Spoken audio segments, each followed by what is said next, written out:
আজকের রেসিপি ইলিশ পেটি সন্দেশ। দোকানের মতো ইলিশ পেটি সন্দেশ বাড়িতেই কিন্তু আপনারা যে কেউ খুব সহজেই বানিয়ে নিতে পারবেন। কত সুন্দর হয়েছে শুধু দেখুন, মুখে দেওয়ার সঙ্গে সঙ্গে মিলিয়ে যাবে। আপনারা বাড়িতে একবার বানিয়ে খাবেন। চলুন এবার রান্নাঘরে চলে যাই। নমস্কার বন্ধুরা, মালবিকা কিচেন উইথ ভিলেজ ফুডে আপনাদের সবাইকে স্বাগত জানাই। আজ আমি আপনাদের সঙ্গে শেয়ার করব খুব সহজভাবে দোকানের মতো ইলিশ পেটি সন্দেশ মিষ্টি। কিছু গোপন টিপস থাকবে, আপনারা এই ভিডিওটা প্রথম থেকে শেষ পর্যন্ত দেখতে থাকুন। এখানে আমি গাই দুধ নিয়েছি 2 লিটার। প্রথমত উনুনটা জ্বালিয়ে নেব। উনানের মধ্যে একটা কড়া বসিয়ে দেব। গরম করার মধ্যে দুধটা দিয়ে দেব। আর দুধটা আমি আগে থেকে ছেঁকে নিয়েছিলাম।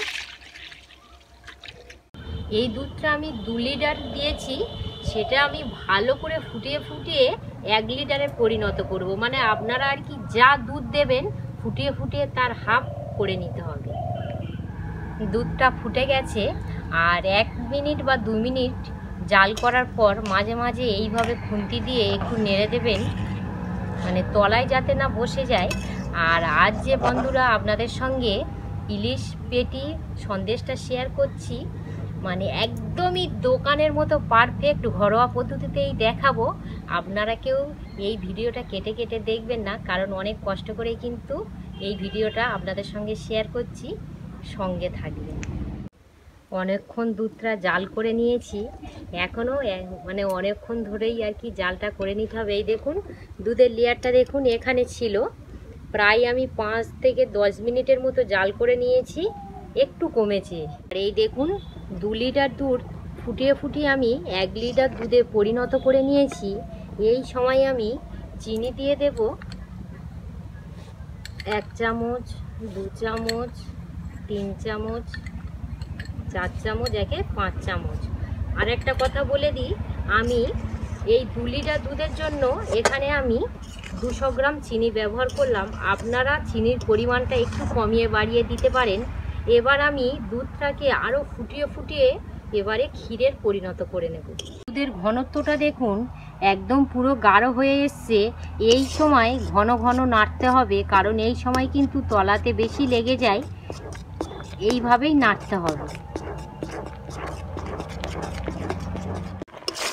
আরও কিছুক্ষণ জাল করে নেওয়ার পর দেখুন একদম পুরো কিন্তু ক্ষীর আকারটা চলে এসছে। আরও কিছুক্ষণ এইভাবে আর কি নেড়ে নেব।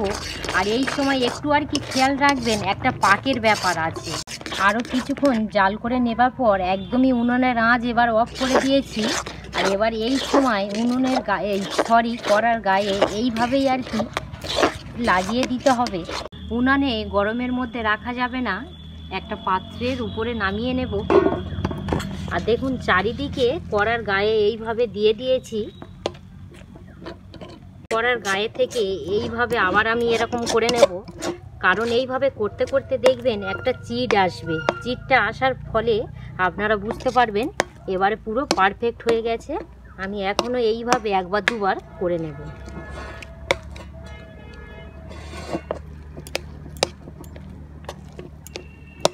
তিনবার কড়ার গায়ে একবার করে লাগিয়ে দিচ্ছি, আবার মাঝে নিয়ে আসছি, আবার লাগিয়ে দিচ্ছি। এবারে সম্পূর্ণভাবে 10 মিনিট ঠান্ডা করে নেব। তার আগে দেখাবো একটা চিট এসছে।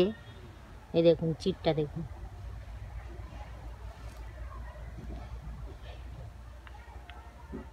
দশ মিনিট ভালো করে ঠান্ডা করে নিয়েছি। আর এই দেখুন খুন্তির গায়ে এবারে কিছুটা আর কি রবারের মতো হয়ে গেছে। এই দেখুন হাতে আর সেরকমভাবে আর লেগে যাচ্ছে না। এটা কিন্তু একটু সময় ধরে এইভাবে রেখে দিতে হবে। আমি এবার কড়ার গায়ে থেকে এইভাবে আর কি নিয়ে নেব।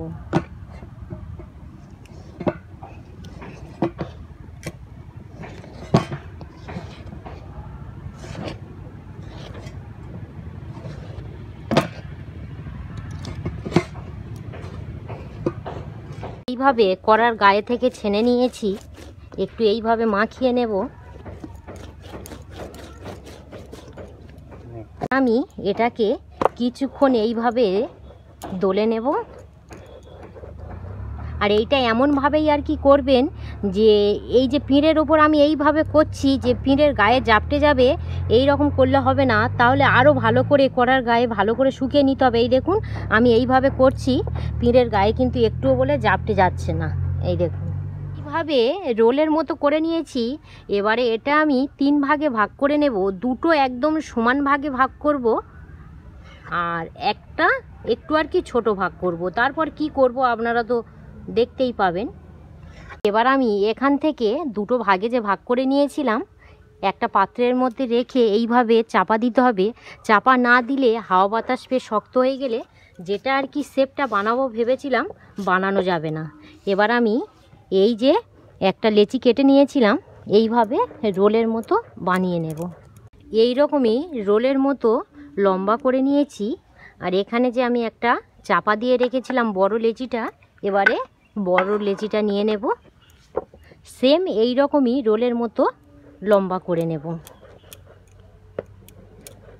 আপনাদের একদম ডিটেলসভাবে দেখাবো, তাতে আপনাদের বাড়িতে বানাতে খুবই সুবিধা হয়। এই দেখুন দুটো একই সাইজে লম্বা রোল করে নিয়েছি, একদমই কিন্তু একই মাপে নিতে হবে। এবারে ঠিক বুড়ো আঙুল দিয়ে মাঝে এইভাবে একটু খালা করে নিতে হবে।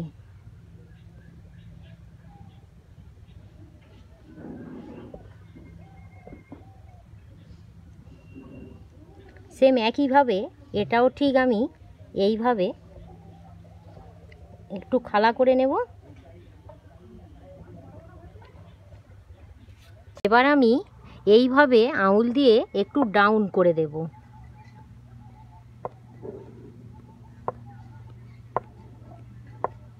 সেম আরও একটা লম্বা রোল এইভাবে ডাউন করে দেব।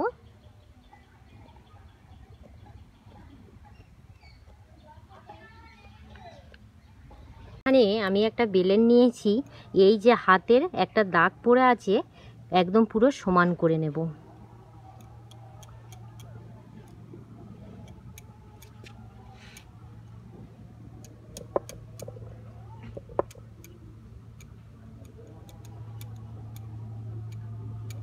এখানে আমি কেশরের কালার ফুড নিয়েছি, একদমই অল্প করে নিয়েছি। যে লেচিটা আমি চাপা দিয়ে রেখেছিলাম এবার নিয়ে নেব। আর এই কেশর কালার ফুডের মধ্যে একদমই এক ফোঁটাই জল দেব।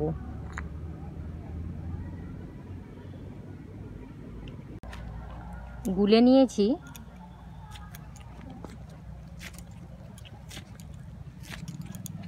ভালো করে এবার মেখে নেব। কেশরি কালার দিয়ে ভালো করে মিশিয়ে নিয়েছি। এটাও আমি ঠিক লম্বা রোলের মতো করে নেব।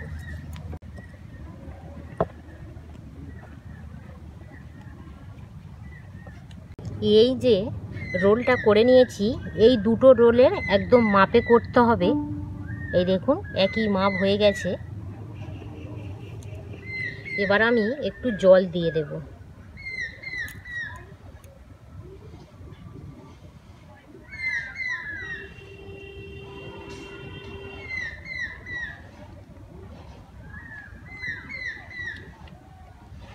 কাছে এই মুহূর্তে কোকোনাট পাউডার নেই, চকলেট ফ্লেভার আছে। একটা পাত্রের মধ্যে 2 থেকে 3 ফোঁটা দিয়ে দেব।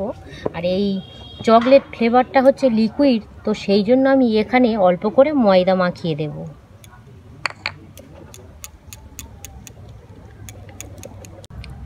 চকলেট ফ্লেভারের সঙ্গে ময়দাটা কেন মেশালাম, চকলেট ফ্লেভারটা যদি ডাইরেক্ট দিই লিকুইড তো গড়িয়ে চলে আসবে, তাই একটু ময়দা দিলাম যাতে চিটটা আর কি ধরে থাকতে পারে। আপনারা একটু চেষ্টা করবেন কোকোনাট পাউডার দিয়ে করা। এবারে ঠিক এইভাবে আর কি লাগিয়ে নেব। একদম নিচের দিকে দেবো না বা মাথার দিকে দেবো না, মিডিল পজিশনেই দিয়ে দেব।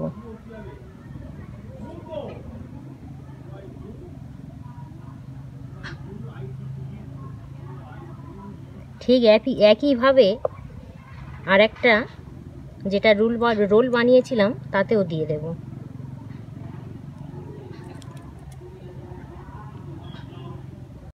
এবারে এই লম্বা করা রোলটা ঠিক এইভাবে বসিয়ে দেব, দিয়ে এটা একটু সরিয়ে নিয়ে আসবো। এবারে এইভাবে একটু দিয়ে দেব, এইভাবে দিয়ে দিলাম। কেশরি কালারের যে লম্বা রোল করে নিয়েছিলাম দেখুন একদম পুরো কিন্তু মিডিল পজিশানেই থাকবে। এই দেখুন এখনো পর্যন্ত মিডিল পজিশানে আছে।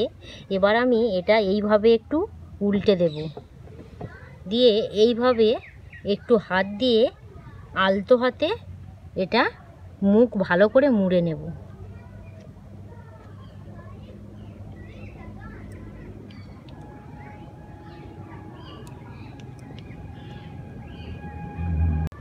এখানে আমি দুটো খুন্তি নিয়েছি, ঠিক এইভাবে আলতো হাতে চাপ দিয়ে দেব। এই গোড়ার দিকটা কিন্তু মোটা থাকবে, আর যত আর কি মুখের দিকটা একটু সরু হয়ে যাবে।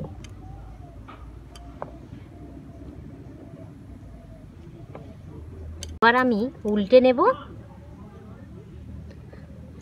এবারে এই যে কেশরি কালারের আর কি দিয়েছিলাম, এটা একটু হাত দিয়ে এইভাবে একটু তলার দিকে দিয়ে দেব।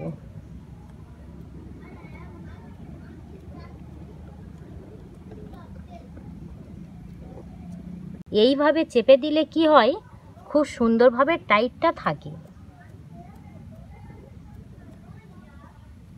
এবার আমি দুটো মুখ এইভাবে মুড়ে দেব।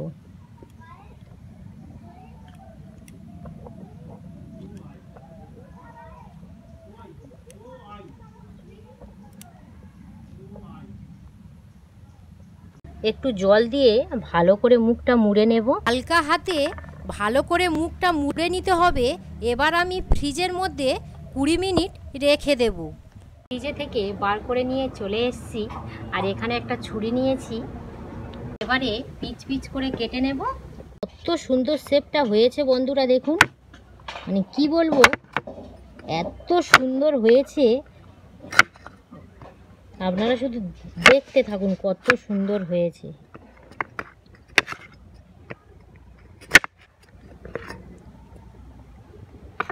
লাস্টের একটা আর কি কাটতে গিয়ে ভেঙে গেল। এই দেখুন বন্ধুরা কত সুন্দর হয়েছে, শুধু দেখুন। আমি একটা দেখাচ্ছি, এই দেখুন, এই দেখুন শেপটা কত সুন্দর এসছে দেখুন।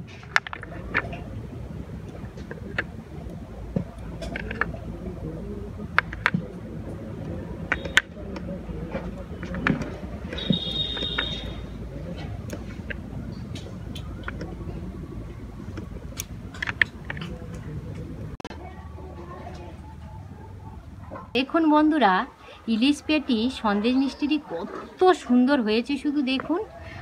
এই দেখুন, আপনারা বাড়িতে একবার বানিয়ে খাবেন, একদম মন প্রাণ জুড়িয়ে যাবে। মানে কি বলবো, এত ভালো হয়েছে। আমি বানিয়েছি বলে বলছি তা কিন্তু নয়, আপনারা বাড়িতে একবার বানাবেন। আর বেশি কথা বলবো না।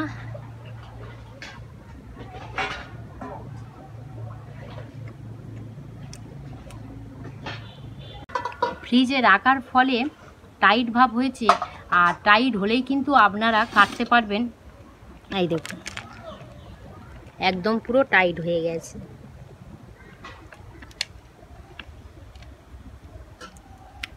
অপূর্ব খেতে লেগেছে, মানে মুখে দেওয়ার সঙ্গে সঙ্গে মিলিয়ে যাচ্ছে, এত সুন্দর ইলিশ পেটি সন্দেশ মিষ্টিটি হয়েছে।